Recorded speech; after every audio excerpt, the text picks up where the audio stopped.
Bonjour à tous, alors cette vidéo s'adresse pour mes étudiants en deuxième année. Donc dans cette vidéo, nous allons résumer un petit peu ce qu'on a vu dans le TP, plus quelques conseils.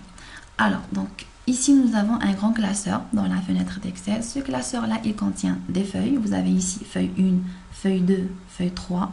Comme vous pouvez en ajouter d'autres. Donc voilà, feuille 4, feuille 5. Ces feuilles-là, on peut les renommer. Par exemple, ici, je la renomme en exercice 1.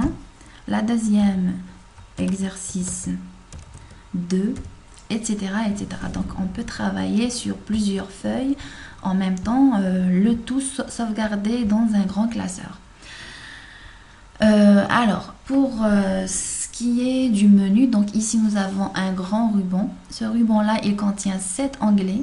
Donc accueil, insertion, mise en page, formule, etc. Ce sont tous des onglets. Dans accueil, nous avons tout ce qui concerne la manipulation de données, texte. Là, c'est pour l'alignement. Là, c'est pour la mise en forme. Là, c'est pour ce qui concerne les tableaux. Dans insertion, tout ce qui nous permet d'insérer voilà, des graphiques, des illustrations, des tableaux. Dans l'onglet mise en page, nous avons toutes les options qui nous permettent voilà, de faire une mise en page. Là, ce sont les thèmes. Là, c'est pour la mise à l'échelle. Là, ce sont les options d'impression.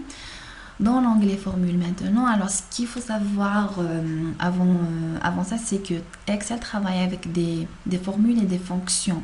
Alors, chaque domaine possède ses propres fonctions. Nous avons là, par exemple, pour les mathématiques, nous avons toutes les fonctions qu'on utilise dans maths. Nous avons ici somme, nous avons le sinus, etc. Par exemple, dans le domaine financier, là, nous avons toutes les fonctions. Donc, Excel les regroupe un petit peu. Ici, nous avons voilà, statistiques, ingénierie, etc.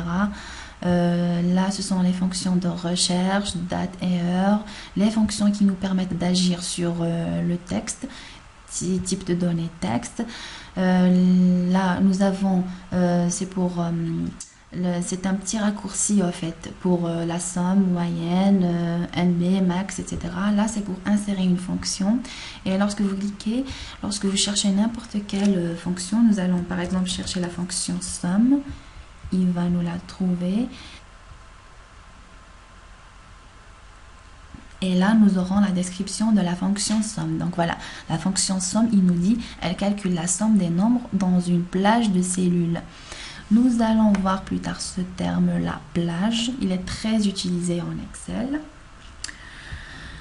Alors, donc, l'autre onglet, c'est pour la manipulation des données externes. Là, c'est pour le tri et le filtrage. Là aussi, ce sont d'autres outils. L'onglet révision maintenant. Donc, voilà, c'est pour gérer les commentaires, modifications, vérifications, etc. L'onglet affichage, c'est pour gérer les classeurs. Donc, voilà, zoom, gérer les fenêtres, etc.